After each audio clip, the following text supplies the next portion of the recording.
Hello and welcome to Crosspoint Church's Behind the Point. Today we have Senior Pastor Ron Wallace and Associate Pastor Wade Woods and myself, Adam Robertson.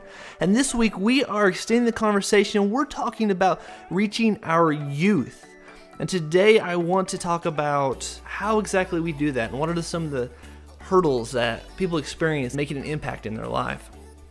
But before we start all that, I'm just curious, who's someone, you don't have to name any names, but who is somebody that made an impact in your life? Whether it's, maybe very young age, maybe like high school or even college years. Who is someone that made a difference in your life? I think I go all the way back to being a kid. I mean, I can remember, growing up at First General Baptist Church. My grandfather Marvin Ray was a pastor, and my Sunday school teacher was Nadine Letzinger, and my Wednesday night teacher was Dorothy Burke. And guys, I remember, it's crazy what I remember. I remember lessons. I remember, Bible games we used to play, and, all of this stuff that, I guess looking back, you think, man, that was just so simple, but it was just, I can tell today that, man, that was planting seeds. That was building a foundation in my life, for later on. So I look at that. I mean, but I honestly too, guys, I think a lot of my impact came when I was a young adult, maybe even. And, if I look to somebody, probably Buddy Boyd, I was just starting to get into ministry and really diving into, that side of God and what he had for me, and began working with youth under Buddy. And just watching his passion and watching his heart and just how real he was and how he invested in me and how he invested in those kids and how he led us to do the same thing. But it kind of sticks out for me. I would say for me, one of the people that made one of the biggest impacts for me is I went to church camp every year. But I remember one guy that was my counselor, just was sold out, like you were saying earlier. Just someone who was sold out to Christ, and you could just tell it. And I remember being such a super young kid, and I mean, I think I was just old enough to get into church camp, but it didn't matter what was going on. He was not only involved, but he was there at my level, enjoying camp. And I remember that's what stood out to me was, this guy is willing to just enjoy, this time. And whenever it came to the service or the worship, I mean, he was bold. He was, not afraid to be like, hey, what are you doing? That's not cool.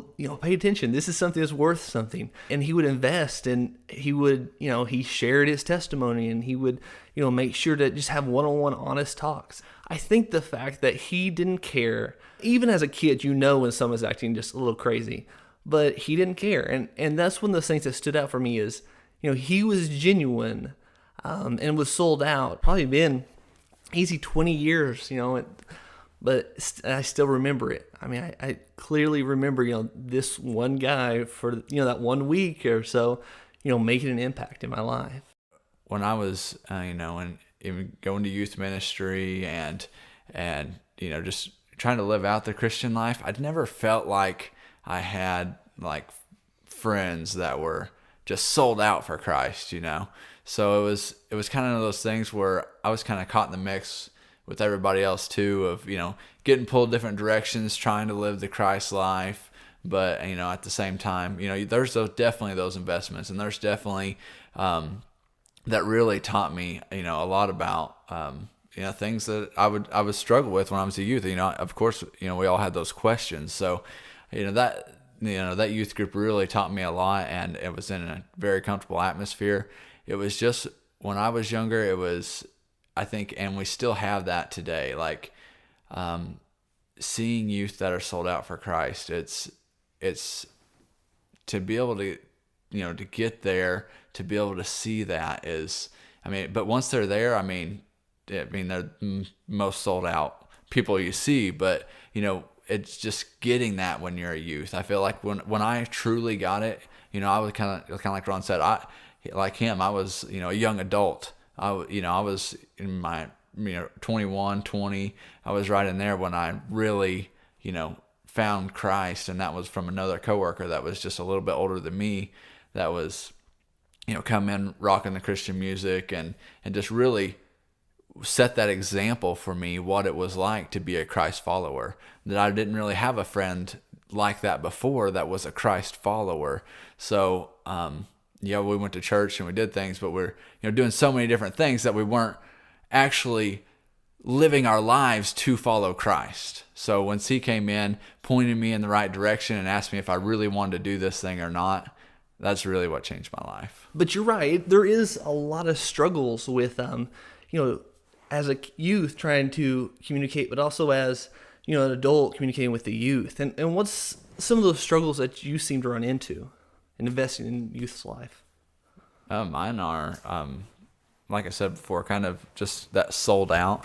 There's so much, in youth, high school, middle school, there's so much like popularity, So even if someone who maybe does feel that conviction, maybe does just, have that hunger to follow Christ, it seems like if you don't have, a few of their friends on board with them, then they'll easily fall back into, just following whatever their friends are doing. They're not necessarily coming up, to the altar. They're not necessarily lifting their hands to worship, and they're not, and it's not just like those things, like they don't have to do those things to be, to follow Christ, but it's in every, it seems like that's in every part of their life. So if they're not growing in those areas, they're not growing in other areas towards Christ, and essentially they're, that seed's, not growing as we could see it, just because of popularity and peer pressure and things like that. Can you notice that from in the church setting when someone has that disconnect? Oh yeah. There's some and some youth just amaze me and step out. They'll just step out, and when they do, sometimes their friends, you'll get one that steps out, and then you'll see 2 or 3, 4 others that'll step out just because of one's courage to. And you may have quite a few people that want to step out, that want to follow Christ more, that want to take that next step, but just each one of them are thinking of that peer pressure. Each one are thinking of that popularity. But when one does, then it gives another one courage, So we can, I can see that on Wednesday night even, I think, guys, for me, we were youth pastors for a long time. We worked with youth, and I think, and I know I said this in every single stage of being a youth pastor, no matter where we were, it's just hard.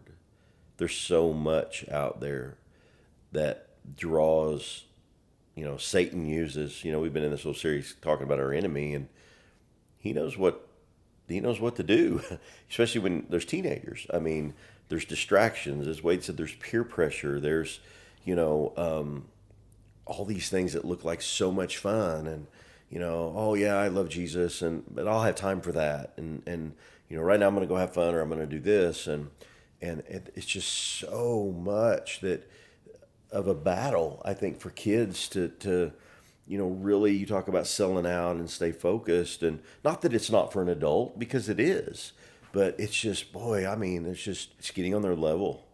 I think was one of the big things. And sometimes, and I noticed it a little later on in my youth ministry, when I got older, and that separation, was a gap in age, and I can act like a young kid all I want to, still think I am one. But that relational aspect, you just looked at different. But for me and for Lacey, when I can remember the most successful times is when we just lived life with them. I mean, we were at the ball games, we were at their events, we talked to them outside of church, when you see them at McDonald's, you'd hang out, we lived life with them, and we weren't trying to be somebody special or somebody better or somebody this, that, or the other. We just wanted to be a part of their life. And I can remember in the middle of the night getting texts, or calls from some of our kids, and what's really cool is now today, and a lot of those, I've got to marry some of them in the last year. I've got to invest in some of them, help them with problems and issues that they've had in life. And so that, to me, I mean, when you invest in someone's life, you're more than just preaching a sermon, or more than just leading worship on a Wednesday night at a youth service. And you're investing in a life. You're making that lifelong connection. And honestly, today, and I think every day, teenagers are just looking for something that's real. They don't want anything fake. They don't want anything phony. They don't want you to put icing on a cake that don't need it. They don't want you to make something out to be sweet that's really sour, or vice versa. They just want you to be real. And, be straightforward, be black and white, tell them like it is, and just be their friend. Be their pastor, be their leader, be bold enough to stand up and say, this is right and this is wrong. This is what God's word says and this is what it doesn't. But at the same time, being able to come alongside them and help them apply that in everyday life. Yeah, I would say that trying to connect with the youth is the crucial thing is connecting with them at their level. But I think something important to note is that their level isn't something that is a step below yours. That's exactly right. It is just a different perspective. That is exactly right. C.S. Lewis writes about it in one of his books, and he talks about how he uses an example of a parent and their kid, and the kid comes up to interject in the conversation or even just to ask a question, and the parent just kicks them off to the side, and C.S. Lewis writes about how poorly you're treating this child. You wouldn't treat a guest this way, yet you are treating a child this way. Just because they're younger doesn't mean that they don't have valid inputs and they don't have valid questions and valid thoughts. And so I think that when you say reaching at their level, I think it's just understanding that they have real questions, real issues, real perspective. And if they can come to somebody and they trust, and that they believe when I say trust, they believe that they'll listen to you and give real genuine feedback and treat you like another person. I've had the opportunity to work with kids in a lot of different settings, but it's interesting, the adults that either just kind of go around and either criticize the kids or just kind of treat them as something that they have to put up with. The kids will, they won't say anything, they don't interact with them, nothing.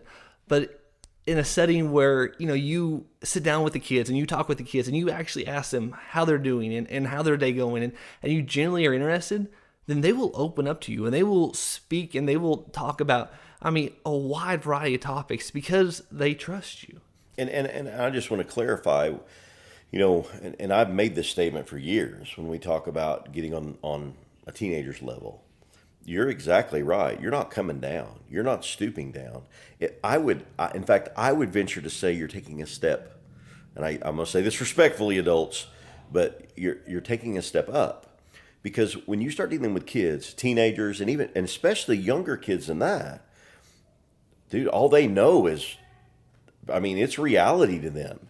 There's not, now teenagers, there's the distractions of the world, but a lot of times as an adult, we start to overthink things and overanalyze and put this and add this and take away this, try to figure all this stuff. Man, when we're dealing with kids and when we're getting on their level, to me, that's a level we all should be on, because sometimes it might be more simple, but if we go back to what the Bible says, we're to come to Christ as a child. We're to come to Christ in that simplicity. You're exactly right. We're not stooping. And I've always said some of the most powerful Christians on the planet are teenagers that are sold out for Christ. And because when you get a group together that number one believes in Jesus, has a relationship with him, and then has a relationship with each other and isn't afraid to go out and live that, look out. Because, you're talking world changers. Now, Wade, you're the youth pastor here at CPC. What's one of the ways that you feel like has maybe clarified your vision with reaching the youth, or making an impact in their lives? What's some of the things that you hold on to that you kind of keep meditating on? I'd say God really has us on unity. In our group, that's kind of our vision, is unity. We would really just have, God is just really pressing that on our hearts. it isn't just a Wednesday night thing. It's not just when the youth come in, just the students that come into Wednesday night. Yes, we want them unified here. Yes, we want, if one of them goes up, to the altar, has a problem, or if one of them, says something to another one and something's going on, we want them to be able to pray for each other. We want them just to, have each other's back. But also when they go into the school, we want them to be able to be there for each other. I mean, as a youth pastor, I'm not going to be able to, be in their school for them. I'm not going to be able to, when they have questions or when they have problems, or I'm not going to be able to be, just everywhere, with them. But as the body of Christ, we should be going together. We should be serving together. We should be looking out for each brother and sister. I mean, we should be something different, And as they're in school, as they're home, as wherever they are, we want that unity so much in the group that, yes, they come to God with problems. Yes, they come, with situations, but they come with each other. I mean, they have each other to have each other's back. I know one of the biggest things that impacted my life was the young adult Bible study group. And one of the things was I felt like it was the closest thing to like the early church of just everybody is there for each other. Whether you come in, and you have nothing in common. Maybe they like sports, maybe they like books, maybe, it's just like, even though, the youth come in totally different, there are so many different kinds of youth, kinds of students, but they all have this one thing in common, and that's Christ. And I mean, when they are put together to follow Christ like this, it's, just kind of like Ecclesiastes when it says, a cord of three strands is not easily broken. Them with God is so much bigger than you can even imagine. So you're using an example of the church, and you vision the youth as the church and being the hands and feet and going out to the community. What do you see the effects of that being at an impacted youth? Honestly, with like our first 6-8 months, just focusing on the youth. I mean, not telling them to go out and invite students in. Yeah, we want more students to be impacted by, the gospel and to know Christ. Yes, we want that. But we want the students that are here to be able to have a deeper relationship with Christ, to be able to be unified with Christ, to be able to be unified with each other, and realize what it is when they say they believe in Jesus, realize what it is when they say that, hey, I am a Christian. So, I mean, it wasn't 6 or 8 months until we decided to have this, this Tribe Wars series where, we challenged them to go out and invite. And I feel like they were so unified in who they were with Christ and who they were with each other. I mean, it just like exploded. They just started inviting people. They bringing people in. They were just really invested in each other's lives. And they went out as a group. They come in as a group. It's life-changing. Because let's face it, the youth, whenever you work with mostly 7th through 12th, and by that age, I feel like, you are introduced to pretty much everything that any adult is facing, except the fact is, you're not quite as equipped. I mean, you need that community. You need that sense of having one another to have your back, especially in situations where you're not sure to how to handle it. You've never maybe faced those situations before, and to have that church go out unified, would bring so much strength. And Ron, what do you see? I mean, as a youth leader, in the past, and having some of those strong youth groups, what does it look like whenever the church, and if from the youth perspective, what does it look like when they're unified? It changes everything in the eyes of a teenager, because let's go back to what we were talking about just a minute ago. Sometimes kids feel like adults or churches look at them as lesser or look down on them. But when you have a church, a body of believers, of adults that come together, and you talk about unity and are unified in the fact that, man, we're going to do whatever we can to invest in our kids, it means something. It means something to them because it does give them that sense of belonging. It gives them that sense of mattering.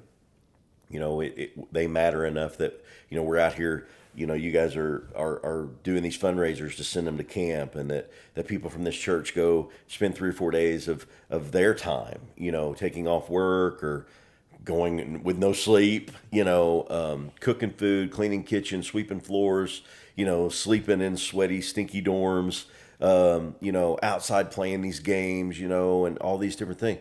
Guys, it means something. That investment, that time, those moments, to all kids. I mean, I think at all kids it impacts. But every once in a while, you just have those one or two that you just know they're trying to figure life out. They're trying to find a place of acceptance. They just want to be loved. They just want somebody to come alongside of them, Gosh, guys, when you look in those eyes, or when you have that moment at an altar, when you lead one of them to Jesus, or when you watch one of them go out after the fact and you've invested, and then they're bringing somebody back. Oh, man, I just don't know that there's really anything like it. I mean, I can just remember so many things and so many times, where you just watch when they get it, when that light bulb comes on and they're like, oh my goodness. And then just watch out, there is that sense of, I'm not saying, oh, whoa, look at me. I didn't do anything. We were just a bunch of crazy leaders that believed in Jesus and believed in our kids. And when they see that and know that, like I said a while ago, man, look out. So we started on the podcast talking about reaching the youth and some of the struggles that we have that. Then we talked about the impact that the youth has once when they're united and once when they have that foundation in Christ.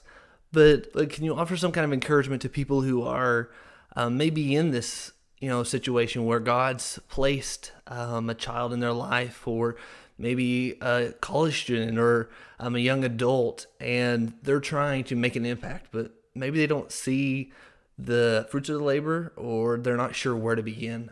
Yeah, I think first off is, especially for those that are just starting out, I think for everyone it's just pretty awkward just starting out.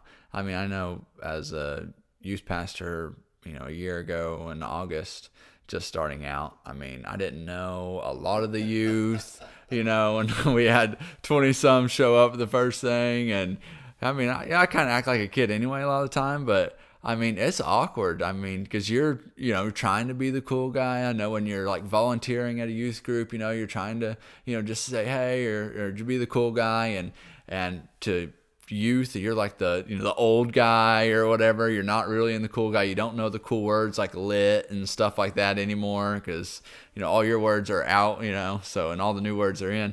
And it's just, stick in there, for that awkward stage or whatever. That's going to pass. You just need to show them that you're committed. You need to show them that you love them. You need to show them that you care for them. And that's what they really want to see. They really want to see that you are stable, that you are a rock, that you're going to be there for them.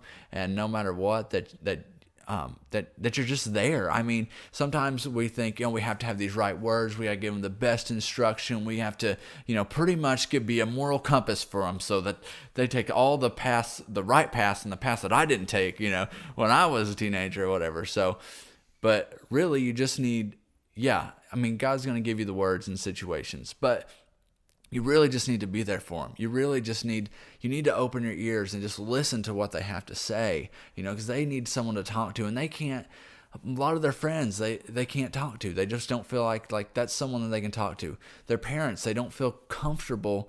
I mean, I didn't feel comfortable talking about some of this stuff to my parents when I was youth, and I really didn't have, thinking back on that, I really didn't have anybody to talk to that I should have been talking to, probably just people that didn't have the good advice. So in that, it's getting past the awkwardness. And the second thing is just remembering when you were a kid, when you were a youth, that some of the smallest things that people did impacted your life so strongly. I mean, I could think back into so many moments, that maybe when I'm grown up, it doesn't make as big of an impact.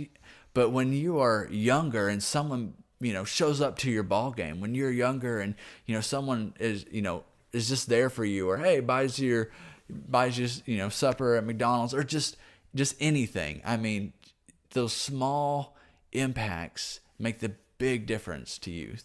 One of the things that I would say, and this would piggyback, and it was one of my very first thoughts when you asked the question, was consistency. They want to see how you're going to live with them before they'll listen to what you have to say to them. And that's important. They have to trust you. And yeah, trust comes from words, but it's going to come by a whole lot. That trust is going to build a whole lot quicker when your actions are consistent with your words.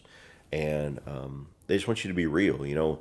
Our thing here at Crosspoint Church, we're about pointing people to a real relationship with a real God. We do that by being real people, sharing a real message. And so we just have to be real and authentic. Hey, I can promise you guys know this. Teenagers can see through fake instantaneously. They know when you're faking it. They know when you've had a bad day. You come in with a big smile on your face. They know on the inside that, you just had a sucky day. And so why be anything less than that? The second thing that I would say to people that are out there, just trying to invest in kids, and maybe you feel like you're beating your head against the wall, just keep it up. You got to trust that what you're doing is making a difference, that it is mattering, as Wade has said, as we've touched on. The scripture that I pulled up immediately was Galatians 6:9 that says, "Let us not become weary in doing good, for at the proper time we'll reap a harvest if we don't give up." And the thing about that is, that harvest is somebody else. This talks about us reaping a harvest, but guys, it's because someone else's life is being impacted. Don't give up on kids. I don't care what their age is. We don't give up on anybody. And I know teenagers can be cantankerous. I've had 6 of them in my house, and I have 2 still. I know that there's times you're just like, but guys, we're planting seeds of Christ. And some kids show up to our youth group that, maybe they're, they got it going on, and you're like, oh yeah. And then some of them are just like, are they ever going to get it? I promise you they are. I promise you they're getting it. And I believe this, it goes back to remember the story of the farmer that was planting seeds? For a seed to grow, you got to plant it. It is so worth it, especially when you watch a kid get it, whether they get it in your youth group today or whether it's 5 or 10 years down the road and they walk in and you're like, oh my gosh, they got it. They were listening. They were listening then, because I've lived that now. The older that I get and I go back and I see, I watched a lot of kids get it and they've still got it. I watched some get it and walk away. But I watched some of them kind of battle it. But today, they're loving and serving Jesus with everything they have. They're the husbands and the wives that God called them to be. They're the parents that God called them to be. So it makes a difference and it matters. Don't quit, guys. If you're called to youth, if you're called to kids, it's special. It's not easy. But, it is so worth it. All right. Well, that's it for the time today. Hope you enjoyed today's podcast. Of course, every Wednesday we will send out a message so you can keep the conversation going. If you have any questions or comments that you want us to touch on, make sure to follow us on Instagram and check out that story. And there you'll have an opportunity to send out any message that you want that we can touch on. Also, if you're following us on Facebook or YouTube, we upload new content every single day, so make sure to be checking that out. And until next time, God bless.